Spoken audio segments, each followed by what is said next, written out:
Welcome, beloved Sangha, to the Jewel Ornament of Liberation series with Venerable Khenpo Tenzin.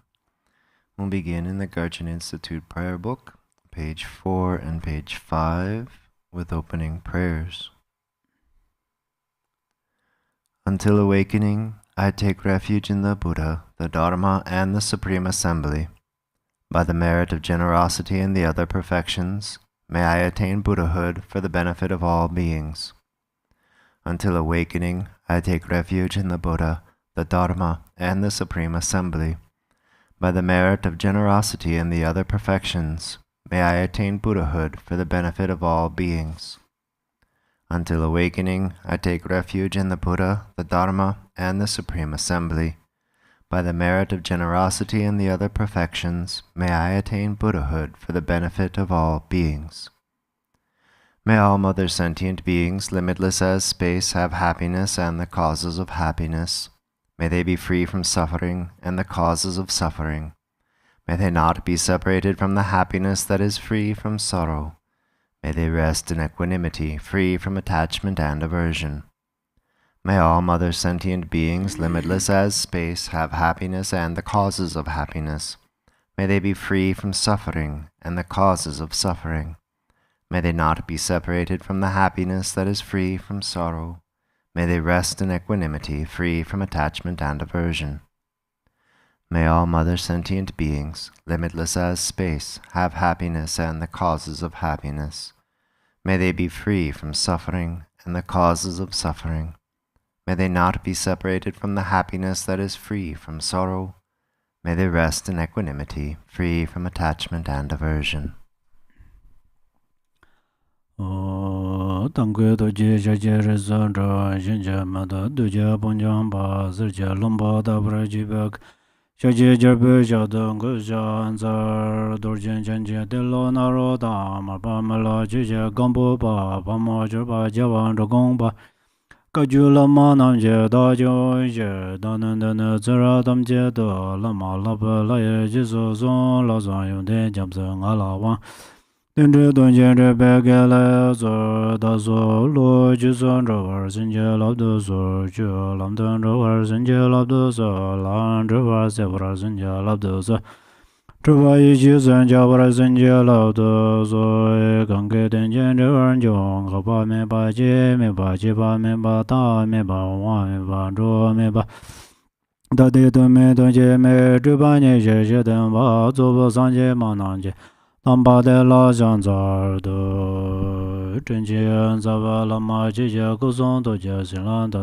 da ge julan bud da ge demba dan zimje jadon la po jendra var zinje la do zo Many Dashdele, Dharma brothers and sisters and all mother sentient beings. Today continually teach your ornament liberation of Gampopa.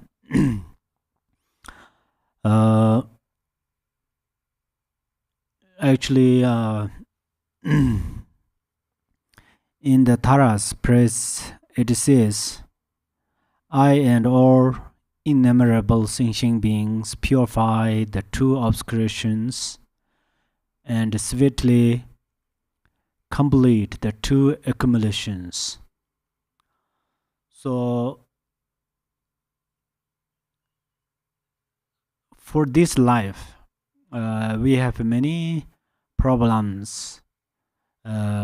These problems do not occur from empty space. These problems occur from cause and conditions. So the cause and conditions are these two obscurations. So if we want happiness in this life, we are going to purify entirely these two obscurations. If we will not able, if we cannot purify completely, we try to reduce these two obscurations. This is very important. And then how to reduce those obscurations. As it says in Tara's Press, to accumulate two merits. So two merits, the accumulation of merits is through body, speech, and mind. We are going to accumulate it through body, speech, and mind. So through speech, we recite mantras, say nicely things, and then teachings, recite these sadhanas and so forth. And then through the body, then doing prostrations and circumambulation and doing or making circumambulate, doing circumambulation, and then this all of these activities for welfare other beings, they are how we cultivate merit through our body. And then mind, how to cultivate is basically we say is bodhichitta and compassion. We should generate compassion and bodhichitta.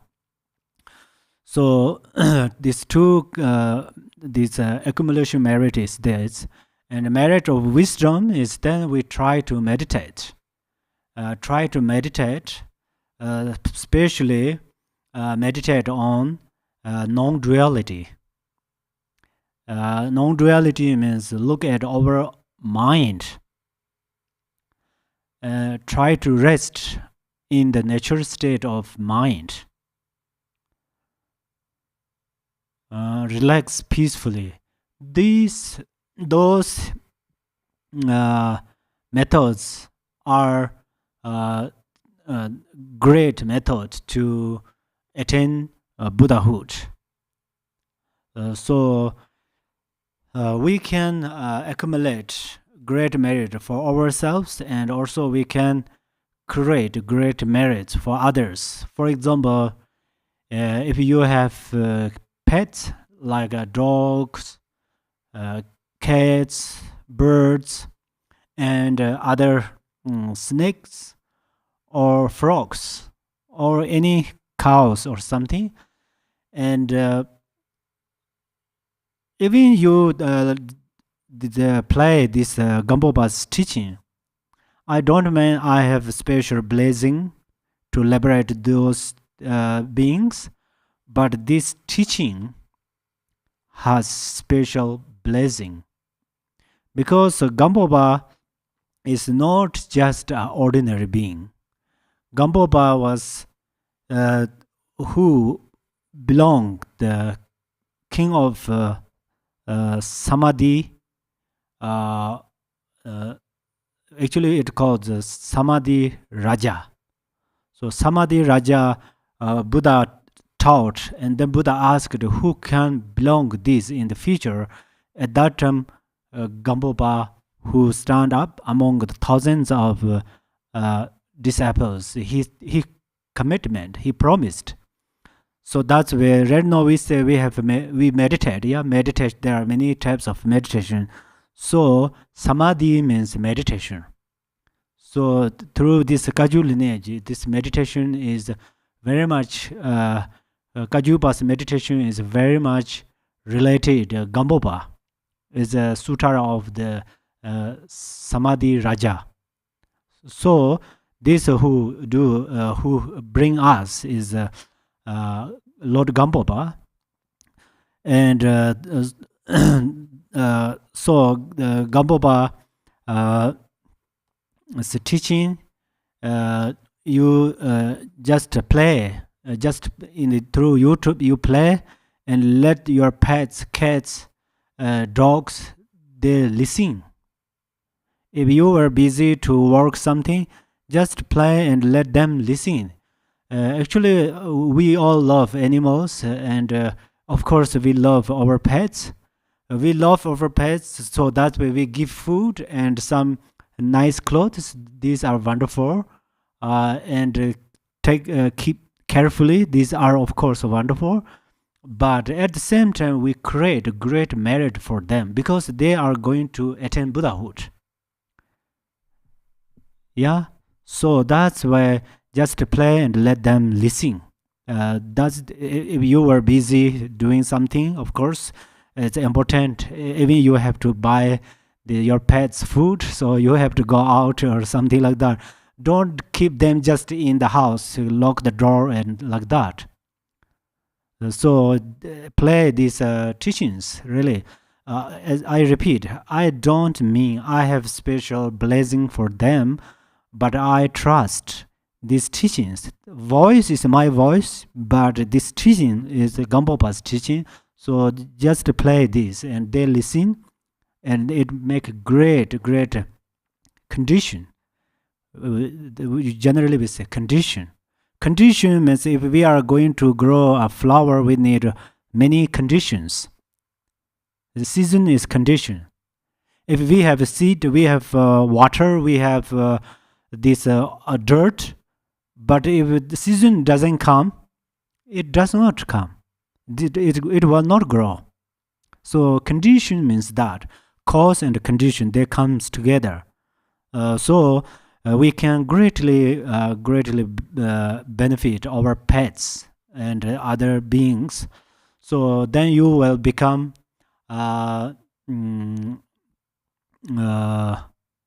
liberator of your pets. So you can liberate your pets from lower realms. And also we are so grateful our pets because our pets greatly help us when we stay alone, and they play with us, they never bothers us. So that's where we are going to pay something to them. So the best thing is these merits. Let them increase their merits. These are very important. There are many stories. Buddha Shakyamuni also met a white dog, and first that dog barked to the Buddha Shakyamuni when Buddha was in India, and then after Buddha taught something that dog, and then after that dog death, he reborn in high realms. So there are many stories. So I don't just say share my suggestions. Yeah, if so, my suggestions are good or bad. We can't say, not sure. We can't say a good thing, but so that's where oh, this teaching is so not interesting for me. That's where I don't care. It's often happened. It's our human beings. It's often happened, but sometimes we should think our pets and our animals and so forth. We say we are going to benefit to others. If we cannot greatly benefit our pets, then all others are quite hard to benefit all others.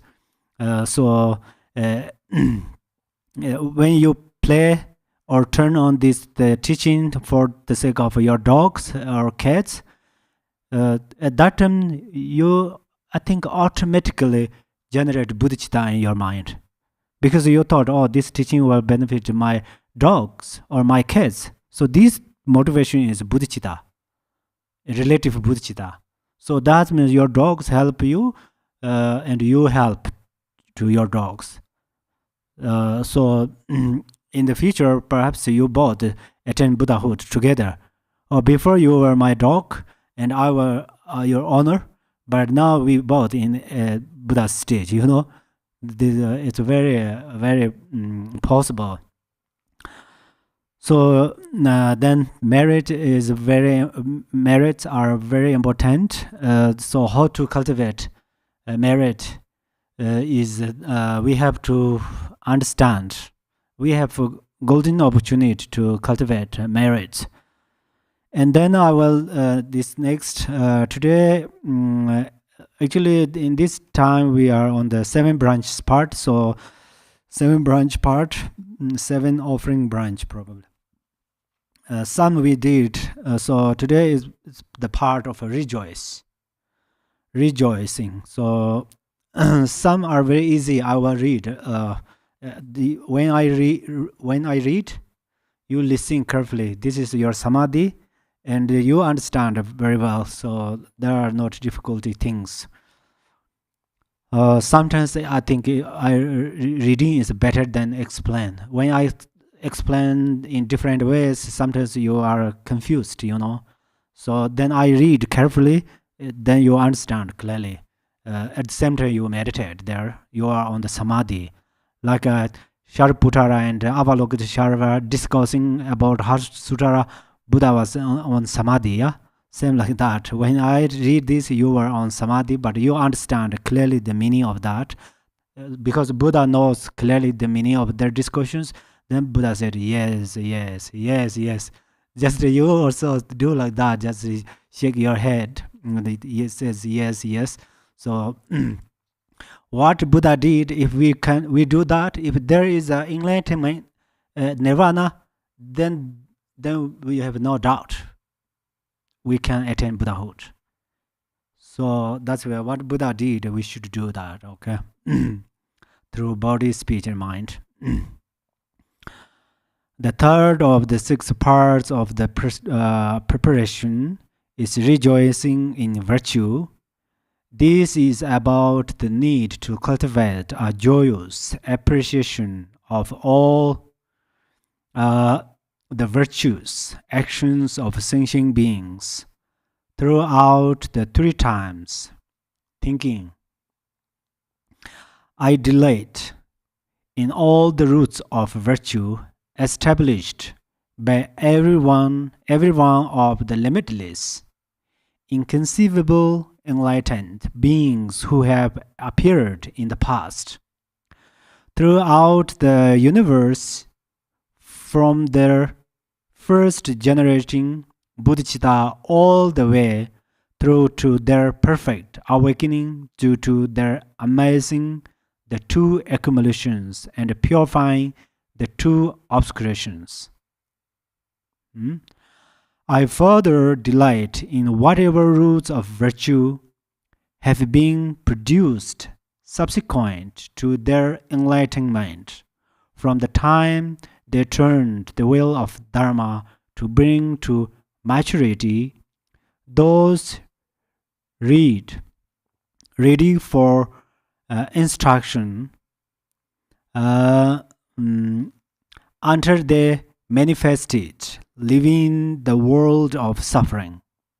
I also delight in the roots of virtue generated by their teachings between their pre-nirvana and the eventual disappearance of their teaching, as well as in the virtue produced by whatever bodhisattva have appeared in the interim before the manifestation of the following Buddha. I further delight in whatever roots of virtue have been produced by accomplished practical Buddhas, and likewise in those of any Sharavikas who have appeared. Further, I delight in the roots of virtue generated by ordinary people. See, there are special words. Delight. Delight is your Buddha, your protector. Delight is your dharma protector. So, if you don't know much about the previous Buddhas, 10 directions and 3 times Buddhas and Bodhisattvas, if you don't know, it's okay, but you just rejoice them. Rejoice with delight. Here says delight. So delight, you arise delight in your mind. Always with a happy mind. So that's where, through this method, what benefit? What benefit you get? You have to understand. Or he teaches the dharma. He is talking about the long time ago's situation. Maybe these are history. Maybe these are not true. It's possible you think like that. But then what you get some benefit through this way? Delight. Even listening with delight. So you get great benefit, really. If you suddenly you can become Buddha or not, but you get delight. Delight is how much important, So I think in this, I read one paragraph, only you keep one word, delight. Keep delight in your mind and let its activity in your mind. That's how you can get benefit. Through this, in the above way, see, contemplating joyfully. I heard many years ago, some says, they didn't, honestly, I heard from people, some says, Buddhists, they always talk suffering, we are always suffering, still they talk of suffering, so it doesn't benefit. Some said that, I heard that. But so that's it. One was right. Buddha Dharma talks a lot about suffering. But if you come inside of Dharma, then what talk? It's delight, joyfully. You see, cultivate appreciation. Likewise, nurture similar thoughts about virtues, actions being performed in the present moment and those that will be performed in the future in each instance. The training is to cultivate joyous appreciation. As it is said, birds can fly, I rejoice. So birds can fly. Birds has feathers. So you appreciate it. You rejoice it. So what is the benefit? You are not harmed the birds, and you are joyfully seeing the birds flying. That bird flies or something. So that's where you get great benefit. We are running for 10 directions. Try to find happiness. We follow Dharma for the sake of happiness, I think. And we are doing different things for the sake of happiness. Of course, food and clothes, sleeping, all of these things are for the sake of happiness. So that's where sometimes just stay on the cushion, soft cushion, and drink coffee, and then we can make great happy in our mind. This is that we can get through Dharma method. As it is said, I delight in the enlightenment of all the Buddhas and in the levels of the conquerors here as well. Also, we appreciate towards Buddhas. I think it's pretty easy because we did not see their faults. That's where it's a good object. The next is about the teaching part. So the fourth of the 6 parts of the preparation is requesting that the will of the Dharma be turned. Okay, so we are recited in the Thara frequently. What does it say is, please turn the wheel of the Dharma of the greater leisure and the common vehicles according to varied thoughts and intellectual capacities of sentient beings. So what we said that? How many times did we say that? What we said, we try to think, and we try to feel, and we try to experience. Yeah. So that's why practical Buddha or Mahayana or Hinayana doesn't matter. We should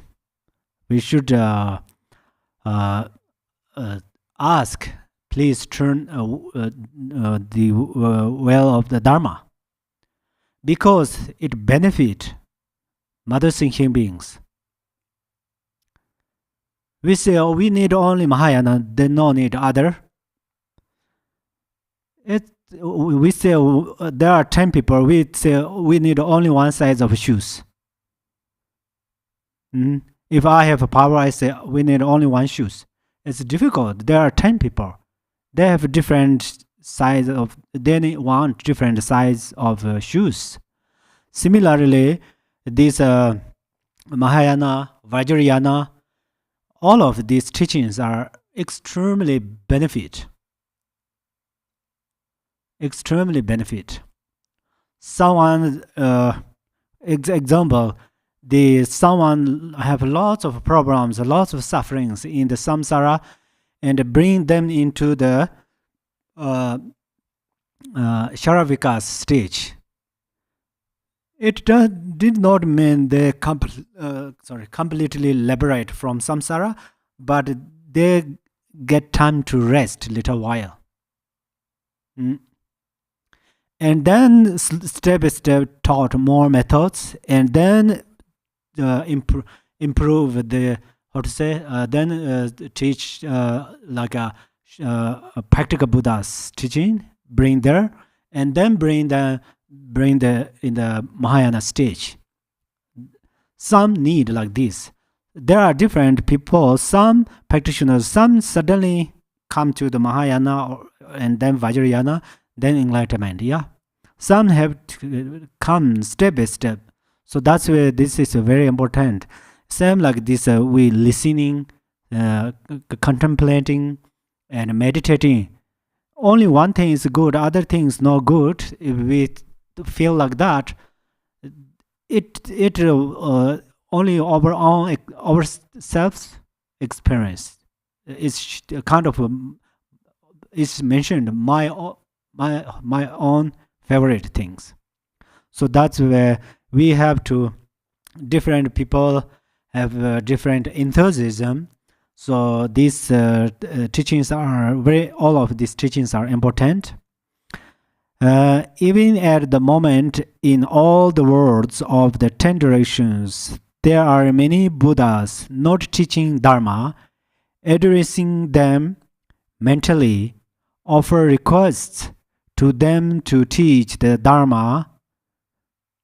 Thus one reads, with hands joined, I beseech the Buddhas throughout the directions, please light the torch of Dharma for all beings obscured in the darkness of offering. Actually, later it explained that, so why we are going to request to Buddhas to hold hands on the heart chakra, say please teach. This actually, it says, this in this book says that people, sometimes the Buddhas will not give teachings. The reason is people give value the Dharma. They request, please teach. That means they need, and then they give value. So that's where sometimes the Buddhas not teach under their request. Even Shakyamuni Buddha, he did not teach. After he attained enlightenment, 45 days he was stayed in the forest. And he said that, I found profound of teaching, profound of phenomena, or profound this realization.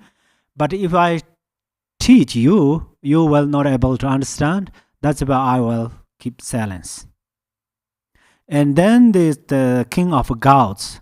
These king of gods are these desire realms gods. During the mandala offering, we use them.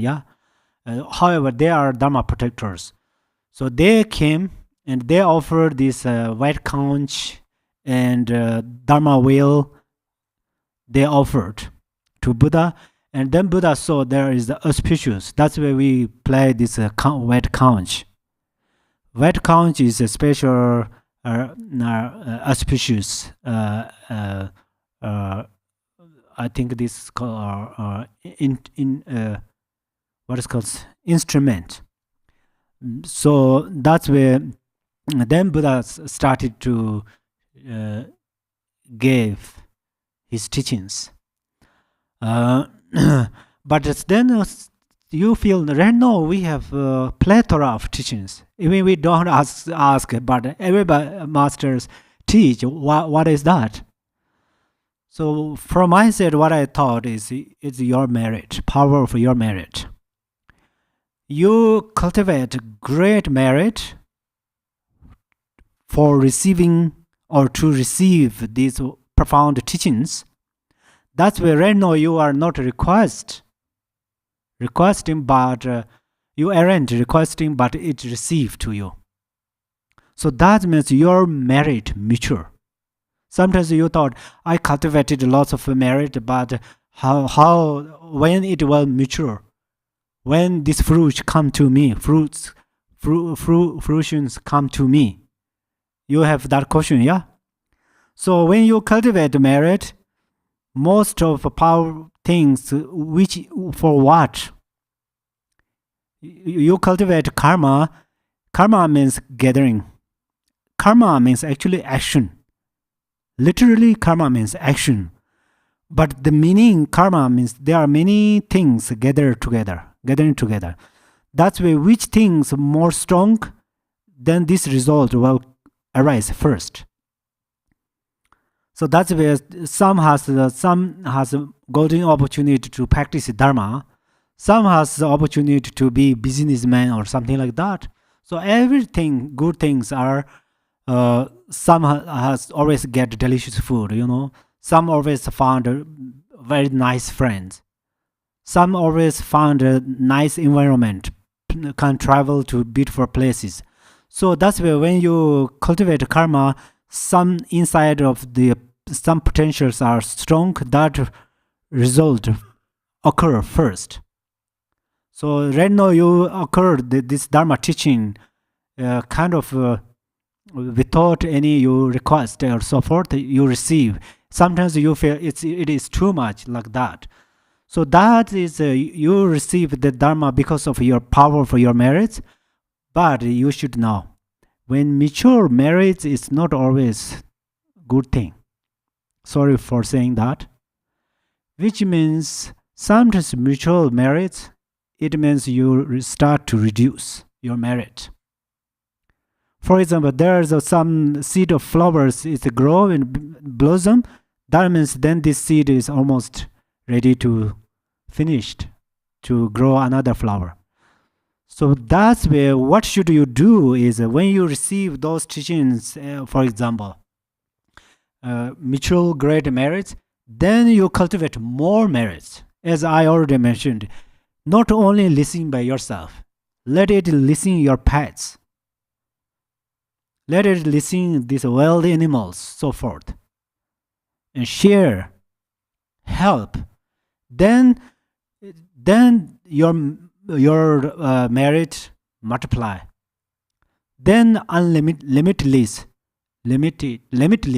Your merit will become limitless. Then your merit become cause of Nirmanakaya. And then your merit will become cause of Sambhogakaya and Dharmakaya. So cultivate merit is very important.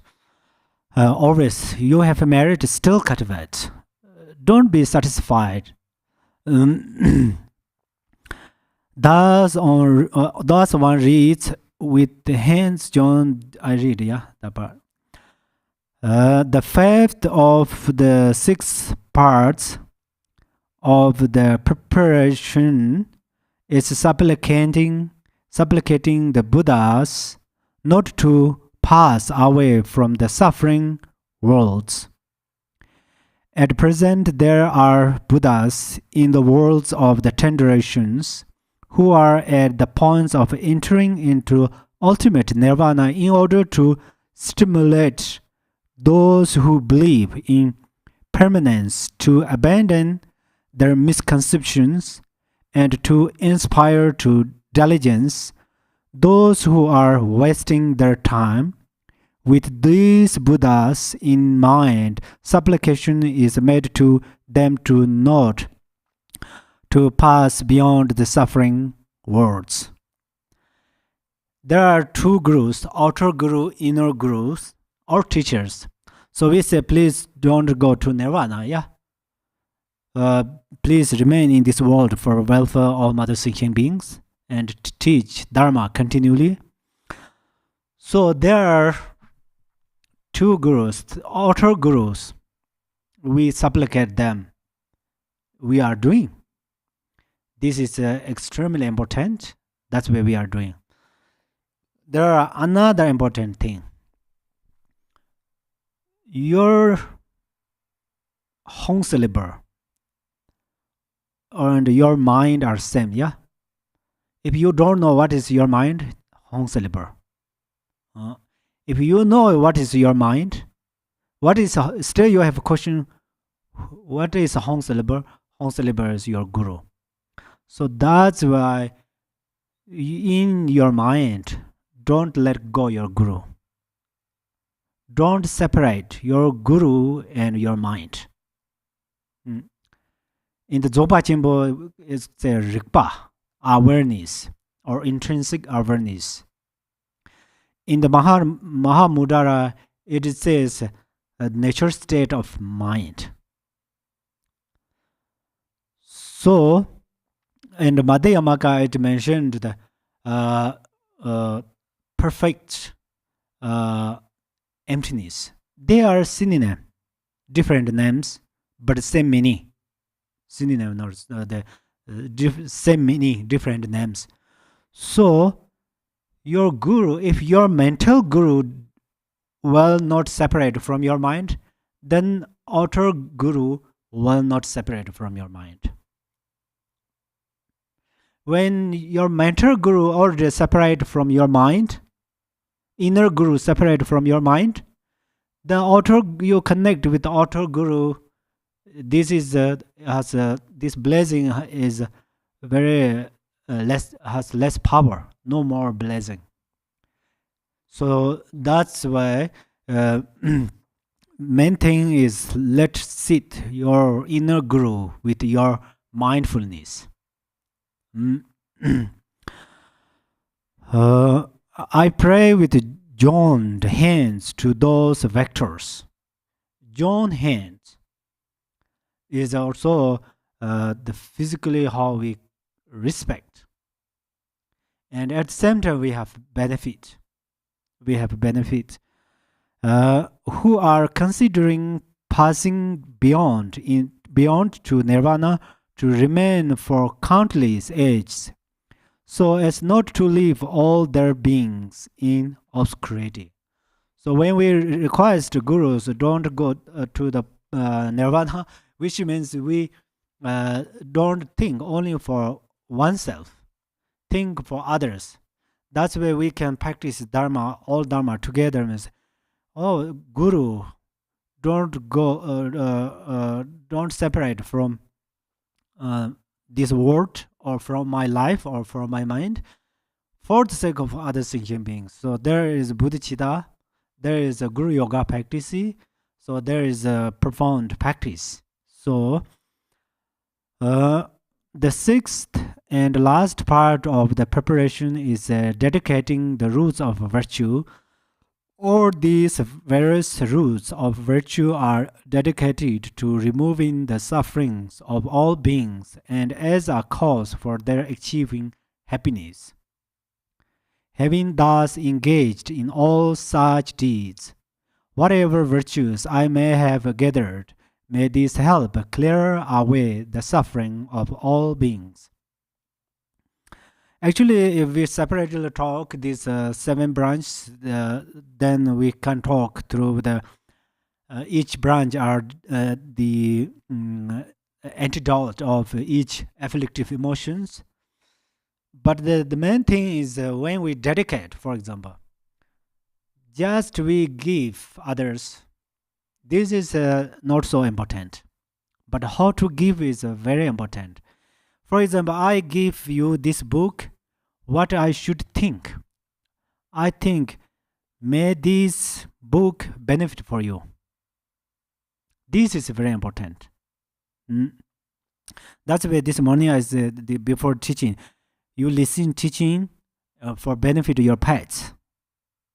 So I just teach. This teaching is my responsibility. Just to come at 10 a.m. here and just talk and then leave. This generosity is not perfect generosity. If I'm going to perfectly practice generosity, then my teaching should benefit to you, and through you, it benefit to many beings. Like a rivers. Rivers come from the snow mountains. Rivers come from snow mountains, but they flows. They flows. At the same time, they flows under the ocean, but on the way they grow beautiful planets, beautiful plants. Beautiful planets is okay perhaps, but the trees, bamboos, and so forth. Sometimes I say it's a little funny, but it's because of my English. Also, my teacher is here, so I'm nervous, so I can't can't speak perfectly. Shaked. Okay, where we are. Then sometimes I make some mispronounce. Then my teacher's eye is bigger and bigger. Then I can't see my eyes. I'm just kidding. Thank you so much for. It's teacher's kindness. Actually, it's really profound. Otherwise, I have a tongue, but useless because I can't read honestly. So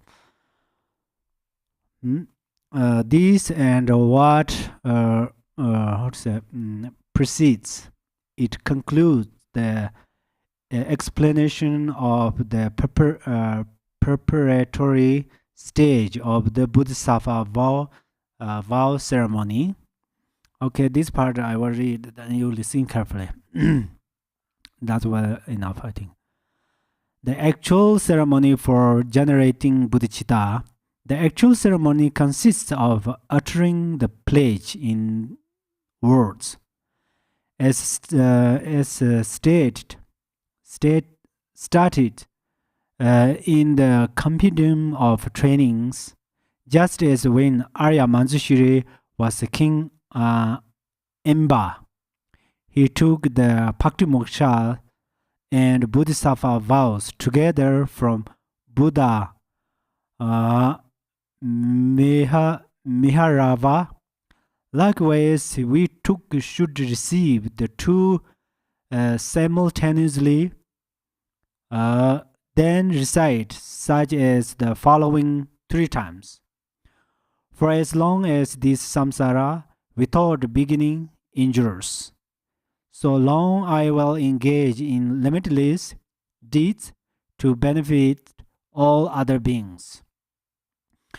Before the Buddha, protector of the world, I generate the mind for supreme enlightenment.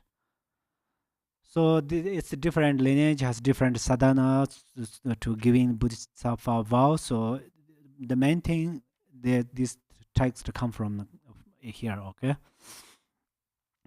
Alternatively, one could receive one on the base of a more condensed formula such as the following from the Guide to the Bodhisattva Way of Life. Just as the Sungatas of the past cultivated their minds toward supreme enlightenment and worked stage by stage through the Bodhisattva training, so also will I in order to benefit sentient beings, cultivate my mind toward enlightenment, and train stage by stage in the relevant disciplines. This is repeated 3 times.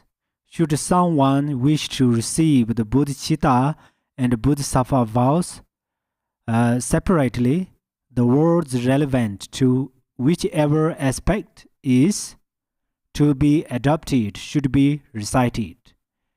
This concludes the actual ceremony. Conclusion of the ceremony.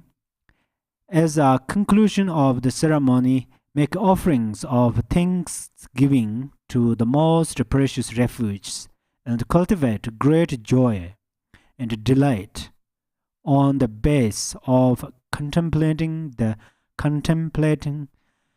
great purpose of bringing about others' welfare.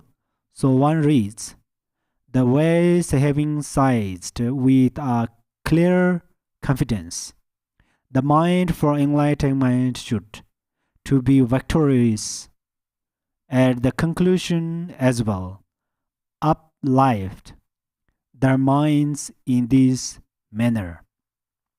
This and more is said. This concludes the explanations on the preparation, actual ceremony, and conclusion for taking the bodhisattva commitment according to the tradition of Dharma Master Shantideva. Master Selingpa's tradition. George has many root guru. Among them, Selingpa is amazing one because he generates bodhicitta from him particularly. George said that according to this system of lineage passed down from Arya Maurya to Dharma Master Asanga, there are 2 parts: generating the aspiring bodhicitta and upholding the engaged bodhicitta vow. The first has 3 parts: the preparation, the actual ceremony, and its conclusion. Actually, preparation ceremony, the bodhicitta means, for example, you are going to somewhere, so you willing to go. This is an example. So I'm willing to help mother sentient beings. This is your preparation bodhicitta. This is very important. If you don't have this, engaged bodhicitta is so hard to arise from our mind. First, the preparation also has 3 parts: supplication, establishing the accumulations, and taking the special form of refuge.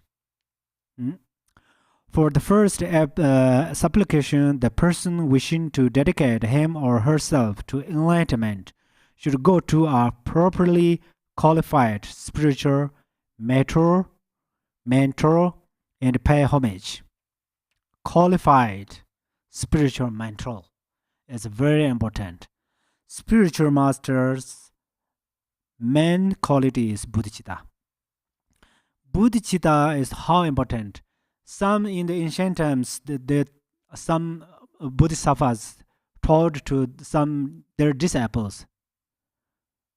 They say one bodhisattva said, told to his disciple in the ancient times. He said, "Today I thought it's a headache.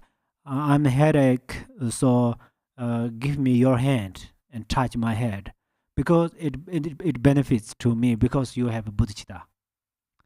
So they thought like that, considered like that, bodhicitta is kind of this beneficial. So then we also experience, when we generate bodhicitta, then at that time, of course, we not talk others, we can benefit others, but when we generate bodhicitta, at that time, we are relaxed,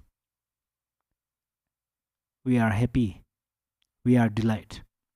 So bodhicitta is number one. Then of course at the same time need many qualities. That spiritual mentor too, having given some instruction, helps engender revolution for samsara in the supplicant, compassion for sentient beings, separation for enlightenment, faith in three jewels, and respect for one's guru. Yeah? So then this mentor, it mentions the mentor, yeah? Spiritual mentor, have to talk the benefit of bodhicitta. If the disciples don't know the benefit of bodhicitta, we just say you should arise bodhicitta. It's not easy. If there are 100 disciples, one or two, because of their previous lives karma, some just say that arise bodhicitta they will do, but 97 disciples quite hard because we all gradually realizers. So next, repeating after the preceptor, the student recites. Preceptor, pray heed me. Just as the Tathagatas, defeaters of the enemy, the utterly pure and perfectly enlightened ones, the blessed ones of the past, first arised in essential longing for the highest, utterly pure and perfect enlightenment, as did the Bodhisattvas, who are now actually established in the Bodhisattva levels. Bodhisattva level is who reach on the bhumis. We have 10 bhumis, yeah, in the Suttarayana. Suttarayana 11 bhumis. The 11th is Buddha's bhumi, and Vajrayana 13 bhumis. So 12 is Bodhisattva's bhumi, 13th is Buddha's bhumi, yeah. So also I, such and such, by name. You have to say your name at that time. Pray to you, to teacher, to awaken in me the essential force for unsurpassable, utterly pure, and perfect enlightenment. Recite these 3 times. So why do we recite 3 times? Number one is the 3 times is the represented body, speech, and mind. One recite is for the sake of body. Second, I received for the sake of speech. Third, for the sake of mind. At the same time, we imprint 3 kayas, 3 fruitions, which are 3 kayas. Body is nirmana kaya, speech is sambhoga kaya, and mind is dharma kaya. So when we 3 times doing at that time on ahong syllabus work, if through teaching through the Vajrayana, then it's on ahong work. That's in that moment our ordinary body, speech, and mind transform into on ahong syllables. And then from on ahong syllables, then they are also from there ready as 3 kayas. Yeah. And then there are another ways we recite 3 times. Dharma is actually we exactly if we meditate at that moment, kind of this part it will purifies. 3 times we recite through consistently, attentionally, then it can purify some of our obscurations. For the second, establishing the accumulations. The supplicant first prostrates to the rarer and precious refuges and to the preceptor. We do prostrate to our preceptor or spiritual masters. That means we purifies our self pride. The reason is when we come to listen the teachings, at that time we should become like a vase, golden vase, and then teachings are like a nectars, and then these nectars pull into the golden vase. Then it is special. Or what is this? This is a golden vessel. What is inside is nectar. It's amazing. It's pearless. But if we have the many is we are going to reduce, which means we reduce our self pride. If we have self pride, what does it do? Is like we have a small cup already filled to the brim by water, and then we try to bring nectar there and pull there. It's immediately come outside because inside has no room. So that's why if we have a pride, then this spiritual masters gives a teaching. How many profound teachings give us? It's so difficult to enter inside. So difficult to enter inside. If they are not enter inside, then it cannot fix our mind. So that's where the teachings should come through our 2 ears and go to our mind. Then we fixed our mind, or we purify our obscurations on the surface of our mind. The obscurations are only on the surface in the surface of our mind. Obscurations and our mind never mixed. Never mixed. We try to mix it, we cannot mix because our nature state of mind is like an empty space, and then our thoughts are like a clouds. Doesn't matter, completely cover this space by the clouds. Maybe 1 hour, 1 day, 1 week, then it goes. Clouds goes away. The empty space just remains. It's nothing happened. There's no trace or no print. So that's where we have to bring all the teachings in our mind and utilize. If we are going to improve our happiness, and that part we apply more, that part.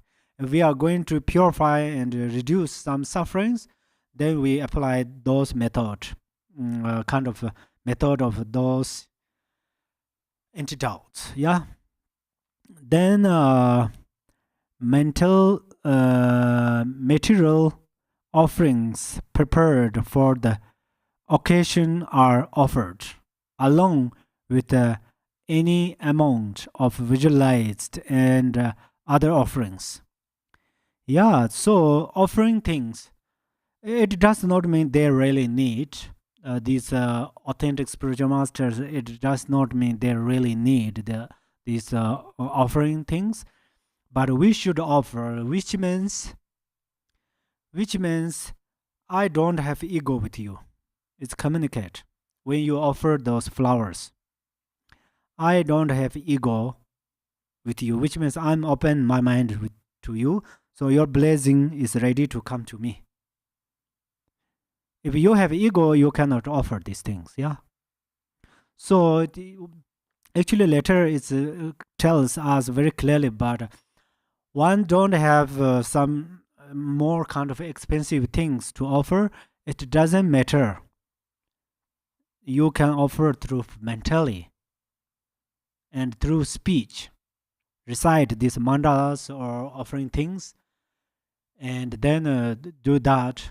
And the result is this offering things, flowers and those offering things, is actually you offer one guru, for example, but this guru is a manifestation of thousands of Buddhas. That's where you offer to the thousands of Buddhas.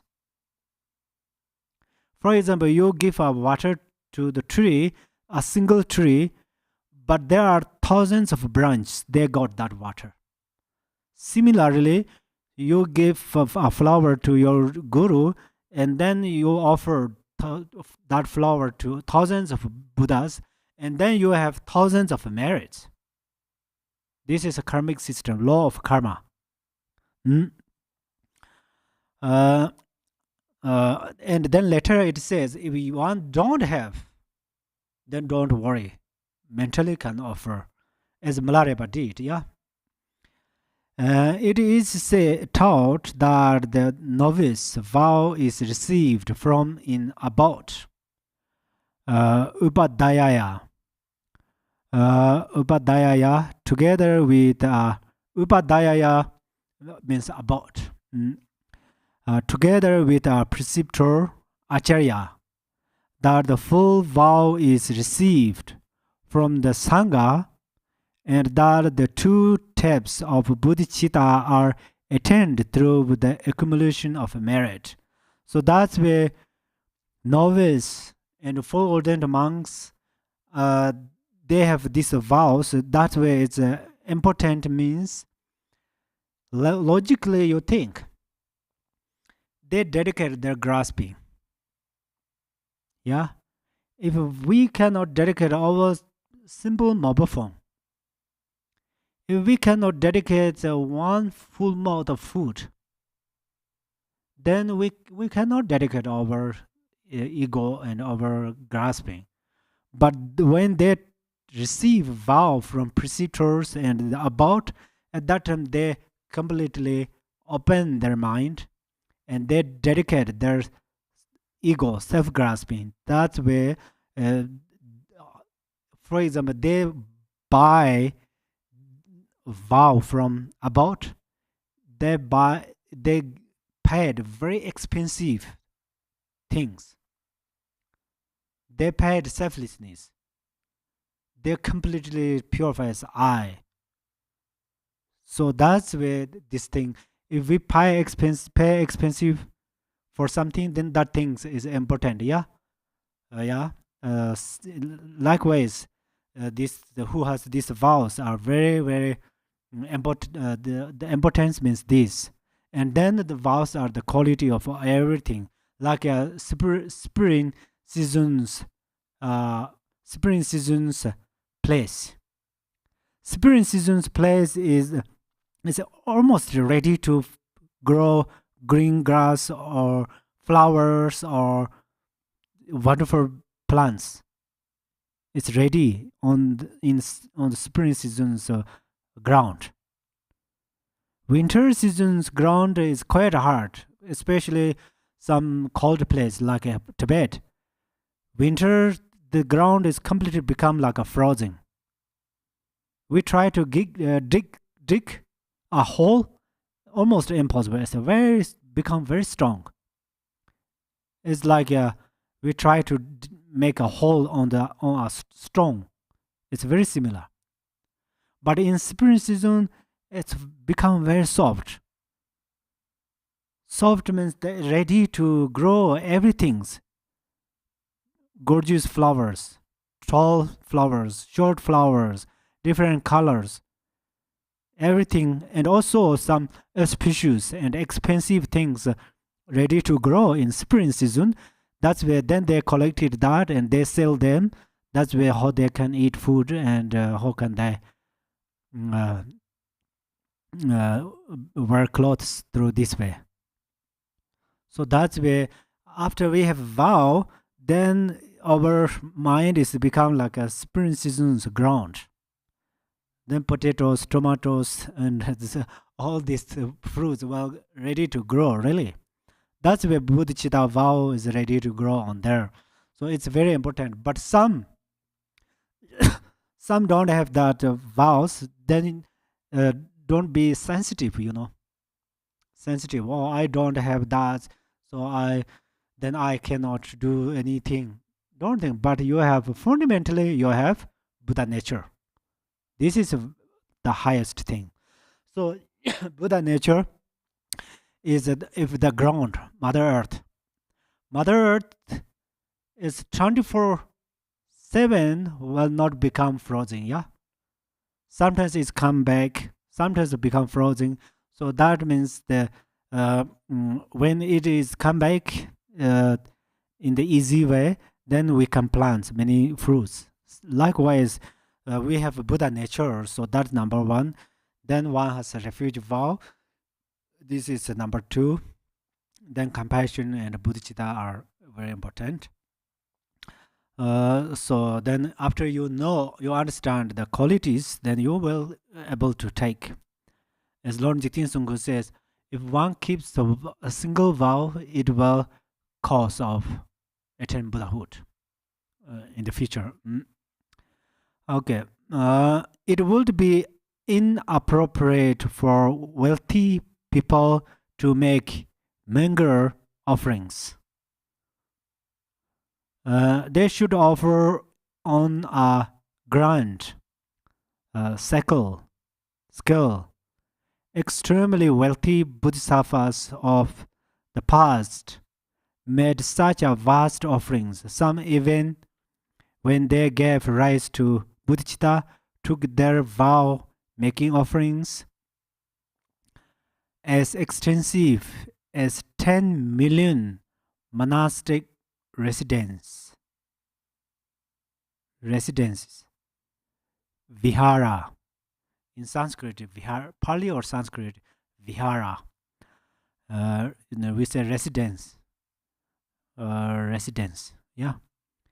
The good Eon Sutara tells us Sungata, Yasodhata, first is Tathagata's name, the higher Tathagata's name. First give rise to bodhicitta when, as king of Jambudvipa, he offered 10 million monastic residents to Tathagata Sasiketu. Sasiketu. Yeah, so this one has to offer, then one should offer. However, it's suffice for someone who is not rich to make only modest offerings. In the past, poor bodhisattvas made very simple gifts. Some even gave rise to bodhicitta offering the light of a burning twist of a straw. Sungata Arcisement first give rise to bodhicitta when, as a poor city dweller, he offered grass candle lights to Tathagata Anantabrahma. Okay, so these Sanskrit names. The first Arcisement is also a name of light, and then second is the Buddha Anantabrahma. This is also a boundless light. So which means what they offer, result will come. They offer lights, then they have this name, the luminosity names. They have luminosity. This comes from cause, good cause. That's where then people call them that name. Yeah. For example, some has bodhicitta, then we call bodhisattva. Yeah. For one who possesses nothing at all, it suffices to make 3 prostrations. In the past, there were certain bodhisattvas who had nothing and who awakened their bodhicitta, joining their hands in homage 3 times.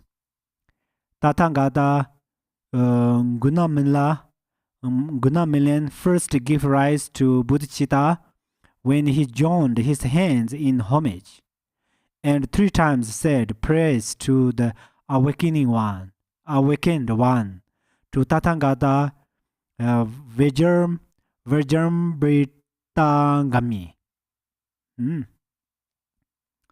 So this now we get a proof. This hand joined together has how much benefit, and it come from since when? Since before Shakyamuni Buddha. Okay, so it has this tradition. It has benefit. It has benefit. It has the qualities. That's where it is continually remain here. Otherwise, between there are many kind of logicians or logicians, scientists, and other philosophicals, like stars of night. They came in this world. If some doesn't benefit, definitely they already removed. But it improved more and more. That's where it benefit, and it has benefit. Yeah. The third, taking the special form of refuge. A form of refuge is to be done as explained in the previous chapter. From the actual ceremony, the preceptor should instruct the student as follows and help him contemplate thus. Follow it. This part is very important. Best thing is you write, copy it, and this you keep for your this daily chanting. I think it's not so long. It's really great. Then how we generate bodhicitta? It mentioned how do we generate bodhicitta. So this is very important and beneficial. So if you read, or at least you actually the respect, the text are important, but you copied this and put in the restroom, the little higher the wall, make a nice decoration or frame, and you sit on toilet seat. Yeah, really, you read that, focus that. Whole day you are busy. Morning 5 a.m. to evening around 12 p.m. you were busy for different jobs. It's okay. But when you, how much you are busy, but you have to time to go to the restroom, yeah? Restroom. At that time you read this. Whether you are Buddhist or not, I think no matter. It's benefit you, it's improve your mind, mental qualities. Wherever there is a space, there are sentient beings. Wherever there are beings, there are afflictions. Wherever there are afflictions, there is harmful karma. Why? Because they cultivated this, yeah? And wherever there is a harmful karma, there will be suffering. All those beings, how to read this? Beside, by suffering are actually our parents. All our parents have been exceedingly kind to us. Exceedingly kind to us. Or those former parents who were so kind in the past are presently plunged into this powerful ocean of samsara, enduring immeasurable sufferings, with no one to protect them and be their refuge. They undergo terrible hardships and great pain, thinking, oh, if only they could find happiness, if only they could get free from suffering. Rest your mind in loving kindness and compassion for a while. So, bodhicitta. Actually, we say, oh, I gained a higher view from this master. Those I have those lots of experience. Many have experience, but I think the important thing is who helps you to arise bodhicitta, especially first time. These you keep relation with that guru or master. This is very important. You can listen from different masters about listen the teachings, but who first help you to arise bodhichitta? So you keep that. That means that master definitely can benefit for you or to you. We say the view is higher view are very important. The views are perfect or not is very much related to bodhicitta. If one don't have bodhicitta, then only higher view is higher, just a higher view. But perfect or not is quite hard to say. Sometimes it's very possible that through the one thing I have higher view and don't care about the karma cause and effect, then what happens? So Guru Rinpoche said, view is higher than empty space. Actually, we say sky. But karma cause and the effects are very subtle, like a grounding barley. If you don't know barley, then flour. It's more small than rice. So that's why bodhicitta is very important. As I mentioned, George has many gurus. Among them, Joe Lingpa specially helped him to increase bodhicitta. That's why Joe Lingpa is his highest guru. This is keep your mind in the future. Yeah. Then repeating after the preceptor, the supplicant should recite the following formula 3 times. All Buddhas and Bodhisattvas through the 10 directions, pray heed me.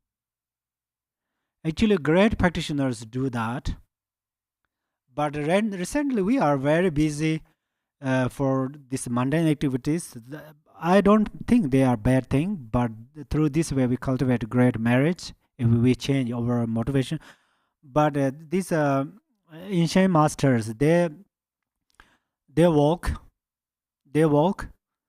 which direction? For example, south, or there is Renasambhava, west, or there is Amitabha Buddha. So their walking transform into, their steps transform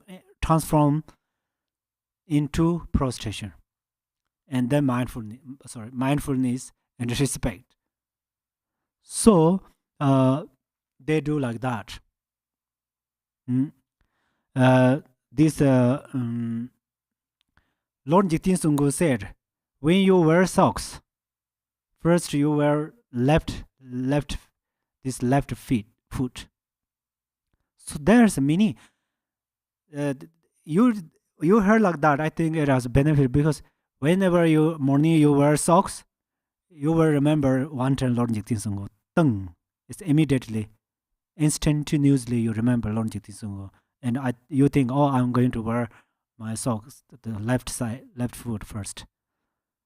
Whether left or right, how much big difference that is quite hard. Actually, Lord Jigten Sunggu said because he is a master of interdependence. Yeah, so that through this way there are lots of explanation. But it's possible some masters say first do right foot, wear socks or shoes for right foot. But no, either important. There's no complicated, no debate, no problem. But if you are disciple of Lord Jigten Sunggu, and then whenever you are wear socks, wear shoes, you remember Lord Jigten Sunggu instantaneously. That's where you merit. Even you wear socks and shoes, at the same time you cultivate merit. Yeah, because your mind transform into your guru. When you remember Lord Jigten Sunggu, your mind is Lord Jigten Sunggu. When you remember the how to say whatever you remember, then your mind is become that. That's where mind is like a mirror. In the mirror appears whatever. That's all. Yeah. Perhaps you say, "Oh, glass is a mirror, so mirror and objects are different. Tree and mirror are different." Real mirror means this reflection where appears. That part we call mirror. Glass is a form, supporter. So if in a mirror appears tree, then it becomes tree. It becomes tree, yeah. If there appears some your face, it becomes your face. That's where you trust. You look at mirror and it looks good, and then you are happy. That means you trust your mirror. It works exactly what you thought. I, such and such, by name, you say your name, do now by the power of the roots of virtue that I gathered in former lives through the practice of generosity, moral discipline, and meditation, through the roots of virtue that I have encouraged others to establish, and through those that I have joyously appreciated. I have joyously appreciated. Take the commitment to reach unsurpassable, pure, and perfect enlightenment in the same way as in the past the Tathagatas, the victorious ones, the pure and perfect Buddhas, the perfectly gifted, and liberated victors first took the commitment to reach pure and perfect great enlightenment. And as did those bodhisattvas of the bodhisattvas levels. Like them, I, such and such, by name, will from this moment until I reach the essence of enlightenment, awakening the force of unsurpassable, pure and perfect, highest enlightenment, in order to rescue beings who are to be carried or liberated. Those who are not free, let release their breath. These sentences are very important. If you keep liberate those who are not free, let release their breath. Those who have not let out their breath and take completely beyond suffering, those who have not yet completely gone beyond it. If you memorize this, is very important. The meaning explained later. So, through repeating these words after the teacher, the vows is taking. When you're taking vow, at that time you repeat after the your teacher, but after you receive the vow, anytime you can repeat that. You don't want to repeat after someone. You can recite by yourself. The meaning of these words, listen carefully, these are important. Words is as follows. Those who are to be carried over are hill beings, hungry spirits, and animals, since they have yet to cross the ocean like sufferings of samsara.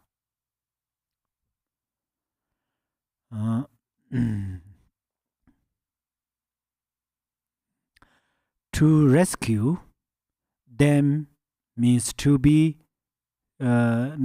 free them from the sufferings of the three lower states and establish them in the higher states, so that they can continue in human or divine existence. Number one. Number two, those who are not free are the humans and the gods, since they are not yet free from the bondage of the afflictions, which are like shackles. To liberate means to help free them from the bondage of the afflictions by setting them on the path of liberation so that they can attain liberation. Third, those who have not yet let out their breath are the Sharavikas and the practical Buddhas, because they have not yet relaxed into the Mahayana path. Those who have not yet gone completely beyond suffering are the Bodhisattvas, because they have yet to achieve nirvana that is rooted in neither samsara nor space.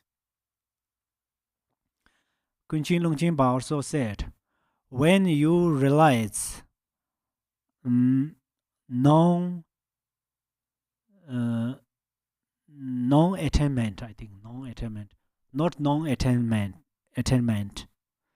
This is your highest realization. So that's where these practical Buddhas, they have a dualistic perception. But big different, okay? Oh, they have a dualistic perception, so we ignore. We always focus on the who has no dualistic perception. It's you should think in the night, in Tibetan calendar, 29th, it's totally dark. So, but if there were stars, still it's little light. Stars has a small light, that's where we can see them. We can't see maybe we can't see ourselves nows, our own nows, but we can see stars. That means stars has a light. So stars are much luminosity than your nose, our nose. So that's why stars are great. And then moon. In the full moon night, there is no sun, but still we can walk on the path because of the moonlight. So without the sun, we don't care about sunlight, moonlight. We don't say that, yeah? Similarly, since we have dualistic thinking, these Sharavikas and practical Buddhas, they have dualistic perception because they are not relaxed yet in the non-attainment situation stage, but they don't have a grossly dualistic perception. If compare with us, we have a dualistic perception is filled to the dualistic perception filled to the brim of our mind. But they have practical Buddhas and Sharavikas, they have a great realization. They realize great selflessness. So that's where we don't look down. Our people are a little funny. Always we look very higher way and don't care about this lower part. And we don't care about this lower part, and we don't care ourselves. And then eventually we have nothing. So that's where sometimes we should understand in the night time, sun and moon, which is important. Moon is important. So night time we should love moon. In the daytime, moon is beautiful, but the sun is very brilliant. So of course we should sun like that. Bodhisattvas, Buddhas are important, and Sharavikas and practical Buddhas are also important. So we should understand their qualities. That's why I mentioned to you. In order to is the commandment to achieve Buddhahood, in order to be able to accomplish all the above aims. As for the conclusion, make the students generate great joy and delight on the base of thinking that are remedies and useful thing has just been achieved. The preceptor should also pronounce the precepts as well. Yeah.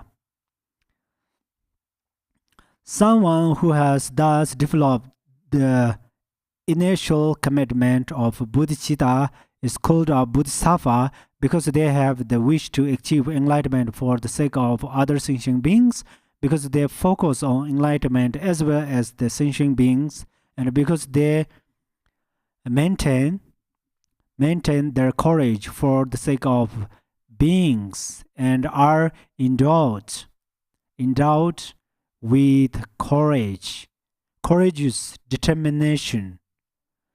This concludes the traditional ceremony for giving rise to the aspiration for supreme enlightened mind.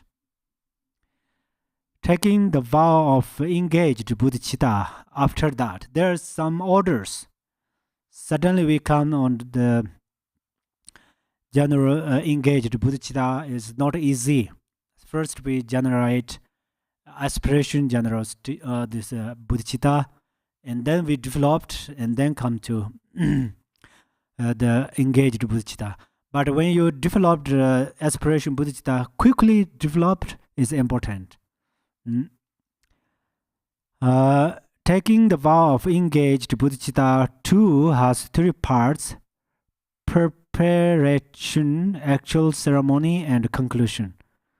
Of course, the engaged bodhicitta is very important because you will come to do those things. Yeah. First is the preparation.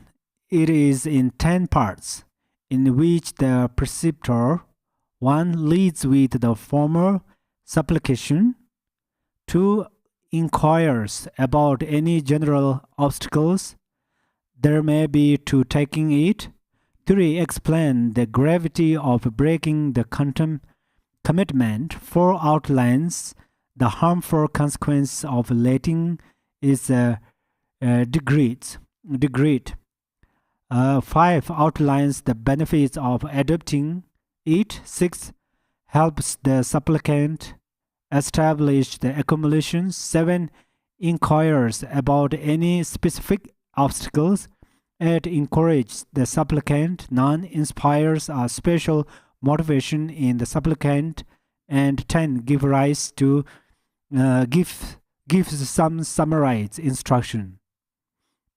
So, however, the opposite of bodhicitta actually is a degrade. Harmful consequences of leading.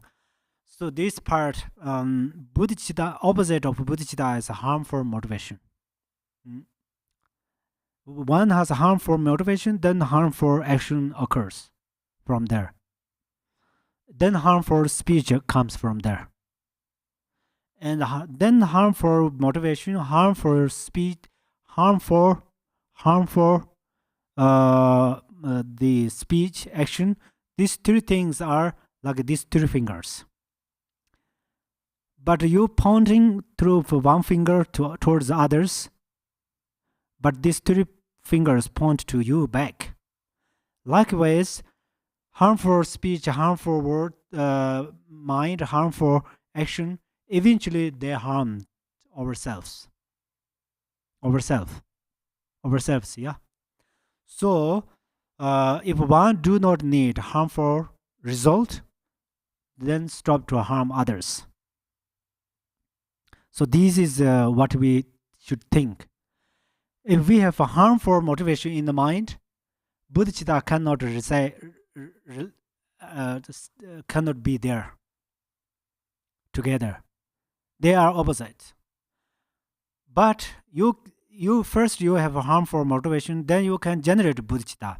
So then you make more effort, and then your bodhicitta becomes stronger and stronger. Then the harmful thoughts disappears. The darkness disappears in front of sunlight. So that's where which one you will make stronger. It's up to you. Yeah. So that's why the important thing is harmful motivation harms to ourselves means ourselves. Yeah. means lower realms. Actually, we say lower realms. Lower realms, real in the relative form, real lower realms are somewhere, yeah, somewhere. But represent, for example, in countries has what is called embassies. In different country has embassies. Whether they have a good relationship or not, still those countries have embassies. Embassy, yeah, embassies. Likewise, this the embassy of hell realm is in our mind. Embassy of hungry spirit realm is in our mind, and the animal and the demigods and gods, all the embassies are in our mind. Then ambassadors are in our mind. So we learn from them, and then we can trust the lower realms. So how they harmful motivation, how harm to us means we will reborn in the next life in the lower realms, then we will suffer. And then in this life also we have lots of harmful actions, harmful speech, harmful motivations. It's hard. It's really difficult. So when I say we are not criticize each others, but we all try to reduce and then purify those things and cultivate bodhichitta. This is important. Second, with respect to the actual ceremony, the student should generate the intention to take the vow. Then the preceptor says, child of good family. Child of good family. I understand child of good family, but however, this I mean, my understanding is a little different, but I saw these many translations. Maybe, that's where I believe that. But however, this we have potential. Someone has potential, and potential of bodhichitta. We call it child of good family. Know as such and such. Do you wish to receive from me, Bodhisattva, such and such, the following commitments to follow whatever was the base of. This is my pronunciation. Please, my pronunciation is not good. I cannot fix it, so I will spell for you. So BASIS. So let you know what I try to say. Base of training and moral discipline of all the bodhisattvas of the past to follow whatever will be the base of training and moral discipline of all the bodhisattvas of the future, and to follow whatever is the base of training and moral discipline of all the bodhisattvas presently throughout the universe in the 10 generations. This is question, yeah? Such moral discipline was what the bodhisattvas of the past trained in, is what the bodhisattvas of the future will train in. So here, what the bodhisattvas of the future will train in. See? So when we say bodhisattvas, suddenly we thought, oh, they already become very kind of excellent. So there are different layers of bodhisattvas. If you suddenly focus the bodhisattva means a very perfect one, then we try to find the bodhisattva in our human being, we cannot find. So we should come to in reality. Bodhisattva means who loves bodhicitta, who knows about the quality of bodhicitta at the same time, who has the enthusiasm to receive this bodhisattva's vow, and who has the enthusiasm to practice bodhicitta. They are also bodhisattvas, and they, through body, speech, and mind, stop to harm others or less harm, or try to reduce. They are also bodhisattvas. So then we found many bodhisattvas in our humans. And if we found a kind of these bodhisattvas in our human brothers and sisters, then we were able to find perfect bodhisattvas without any single fault. And then we were able to find our Buddha. Yeah. Bodhisattva throughout train in feature well train in and it remains what the Bodhisattvas throughout the universe in the 10 directions are present are training in the base of training and way of right. Right action are all founded in the moral discipline of restraint, the moral discipline of accumulating virtue, and the moral discipline of working for the welfare of sentient beings. Do you wish to receive these from me? So again, I don't mean I'm special teacher, but for sure, my listeners, for example, these teachings listeners, among there are for sure many bodhisattvas. Some they already know, already understand much better than what I explain, but they come to hear to listen for the benefit, for the sake of how to say, for welfare of other thinking beings. That's what I believe. Definitely, they already bodhisattvas. They already understand natural state of mind. They already understand all the meaning of the teachings, but they don't show that out, but they come to listen like a very normal, as a normal person, and then they listen. And then they make questions. Then they ask. They understand this question makes greatly benefit. Bodhisattvas, they always looking which way I can benefit others. They always look that. So that's why definitely there are many bodhisattvas. So I have no chance to arise any parade.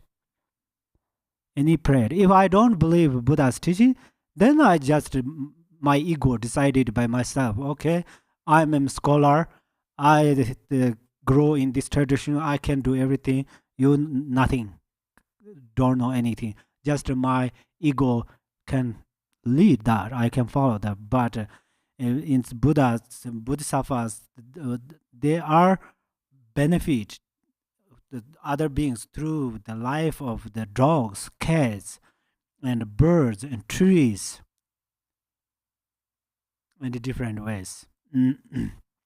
That's why we should find bodhisattvas inside of our dharma brothers and sisters, or our human brothers and sisters, or other animals. Okay. This is asked 3 times of the supplicant. Another way, the 3 times we supplicate is emphasize. Try to come in the mind like if this is a nail, make strong. Press, also press down or press strongly there. So that's where we recite 3 times. Yes, I do. Yeah, each time, no doubt. Third, the conclusion of the ceremony has 6 parts. 1.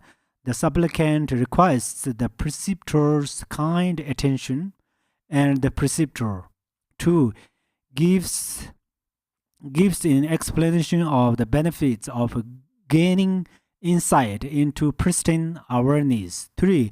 Explains the importance of not speaking about the vows to others casually for no reason, and 4 gives a summary instruction to help understanding the precepts. Then the supplicant, 5, makes offerings in recognition of the preceptor's kindness, and 6, dedicate the rules of virtue. This concludes the explanation of the tradition of the illustrious Silingpa. It's quite similar, but it's the illustrator Silingpa and this Shantideva, this how to say, the Manjushri, it comes different ways. When we give vows, there are some systems. You know, there are some trees that have this tree is come from like this. Some place has this tree, some place don't have, because this seed of flower tree comes generation by generation. Yeah, like that. When we give vows, we have need a kind of this lineage. Without this, then it's hard. That's why it mentioned selling bars, illustrious, selling bar, and manzishiri too. Yeah. At the topic, the benefit of bodhichitta. Yeah, it's important part. Let me check. I think so. Yeah. The eighth point concerns the benefits of developing bodhichitta. These are of two types: innumerable and unenumerable. First, the innumerable benefits are themselves of two types: those arising from aspiration bodhichitta and those arising from engaged bodhichitta. The first, those arising from aspiration bodhichitta, are eightfold. One, you enter the Mahayana. So Mahayana means there's not system. If you understand Mahayana means one system, is misunderstood. You enter the Mahayana means you have a small mind. I. And then my friends, my close friends, or my family. This thinking transform into like an empty space, boundless space. Mahayana means that. Otherwise, if you think Mahayana means one kind of tradition or one kind of a system, it's misunderstood. Yeah, that's where bodhicitta make like that. It's like in a small vase. If we break, first in small vase has a small space. If we break that vase, this space transform into the boundless space. Same like that. That's who can do bodhicitta. Other auspicious things cannot do that. If you use golden statue put in the vase, the blocked space, nothing. So that's where only bodhicitta is number one. Two, it serves as the base for all the other aspects of bodhisattva training. Three, it helps you eradicate all evils. 4, it helps you plant the root of unsurpassable enlightenment. 5, it helps you gain unsurpassable merit. 5, all the Buddhas are pleased. 7, all beings are benefited. And 8, perfect Buddhahood is sweetly attained. It's how important, yeah. Really precious things. If I mention a few of them, yeah. Number one, there is actually all mother thinking beings. These words, these peerless words come from bodhicitta. All mother thinking beings. Number one. Number two, another things it says number 2 means that all Buddhas are pleased. All Buddhas can radiate in one mirror, which is bodhicitta mind. If you are going to blessings from all the Buddhas, you are going to arise bodhicitta.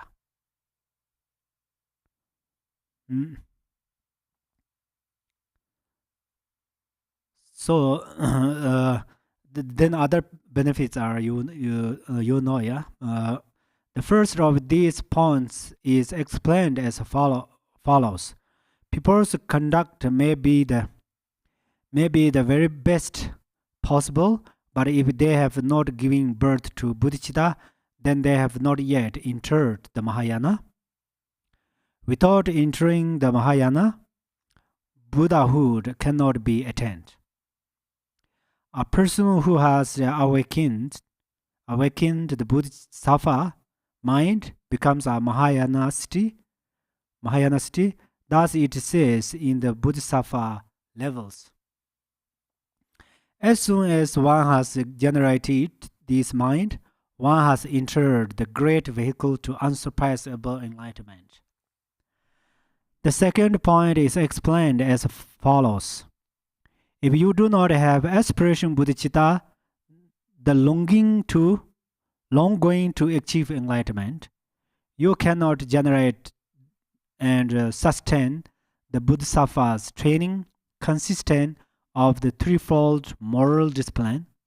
However, if you do so aspire, you lay the very foundation for what is achieved by first adopting the threefold moral discipline and then training in it.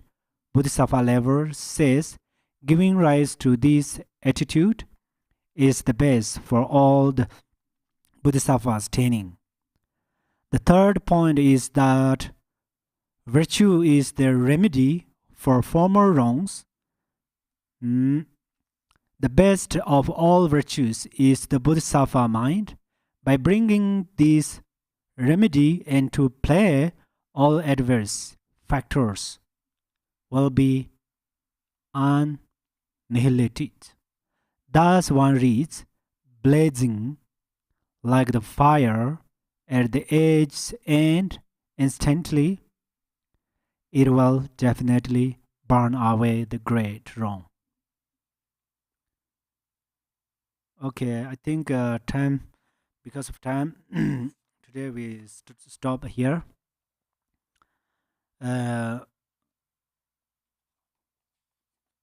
So please, you listen. If you have time to listen this, listen. You listen only part of this reading part is okay. If you listen everything, this is it take a long time for you. So that's where my explanations are not so important. The important part is the reading part. You listen that. Then right now we have a great thing that you listen through YouTube. You have lots of opportunity. Whenever you are going to stop, you can stop. You cannot stop me right now, yeah? But you can stop the YouTube wherever you are going to stop. And then whenever you are going to listen, you can listen. So that's where this is your karma and Buddha's activities. Let us dedicate. Chanjo sem jo rinpo che ma je ba nam je jer je ba nyam ba me ba ya ko ne gong de me war yo. May bodhicitta, the precious and supreme mind, arise in whom it has not yet arisen. Where it has arisen, may it not decline, but ever increase higher and higher. Thank you so much. May you have a happy long life. Thank you.